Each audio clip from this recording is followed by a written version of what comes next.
जय माता दी दोस्तों। आज हम बात करने वाले हैं नवरात्रि के 8वें दिन पूजिता होने वाली माँ महागौरी की महिमा और उनकी पावन कथा के बारे में। नवरात्रि के 8वें दिन माता की पूजा करने से भक्तों के जीवन से दुख, दरिद्रता और सभी पाप नष्ट हो जाते हैं।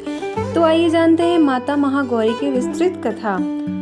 माँ दुर्गा के 9 स्वरूपों में से 8वां स्वरूप है माँ महागौरी। इनका रंग हिम जैसा उज्जवल, पूर्णिमा के चांद जैसा चमकदार है। इनके हाथ में त्रिशूल और डमरू धारण किए हैं। सफेद वस्त्र में बैल पर सवार देखा जाता है। माँ का यह स्वरूप शांति, पवित्रता और मोक्ष प्रदान करने वाला है। पौराणिक कथा के अनुसार जब माँ पार्वती भगवान शिव को अपने पति के रूप में प्राप्त करने के लिए कठोर तपस्या कर रही थी, तब उन्होंने कई वर्षों तक घोर जंगलों में तप किया। इस दौरान माँ ने कड़ी धूप, वर्षा और आंधियों को सह यहाँ तक कि उन्होंने अन्न जल का त्याग कर दिया। भयानक परिस्थितियों में तपस्या करने से उनका शरीर काला और मलिन हो गया।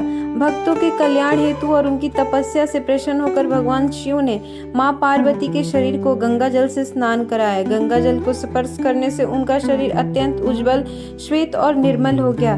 यही स्वरूप माँ महागौरी कहलाया। एक अन्य मान्यता के अनुसार माँ पार्वती ने बचपन से अपने पिता हिमालय के घर पर कठोर तपस्या की थी।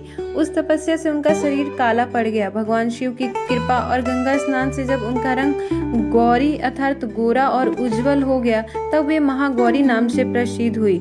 माँ महागौरी की पूजा से भक्तों के सभी पाप और दोष मिट जाते हैं। जीवन में अज्ञान और दुख का अंधकार दूर होता है और सुख, शांति तथा समृद्धि आती है। जो अविवाहित कन्याएं विवाह के योग वर की कामना करती हैं, वे विशेष रूप से इस दिन माँ महागौरी की पूजा करें। माता की कृपा से विवाह में आ रही सभी बाधाएं दूर हो जाती है और योग्य जीवन साथी की प्राप्ति होती है।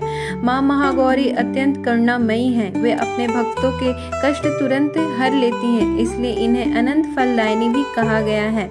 माँ महागौरी की कथा सुनने और उनका स्मरण करने मात्र से ही जीवन में सुख, शांति का वास होता है। आज के दिन पूरी श्रद्धा और भक्ति भाव से माँ महागौरी की आराधना करें और उनसे अपनी सभी मनोकामनाएं पूर्ण होने की प्रार्थना करें। जय माँ महागौरी, जय माता दी। अगर आपको ये कथा अच्छी लगी हो तो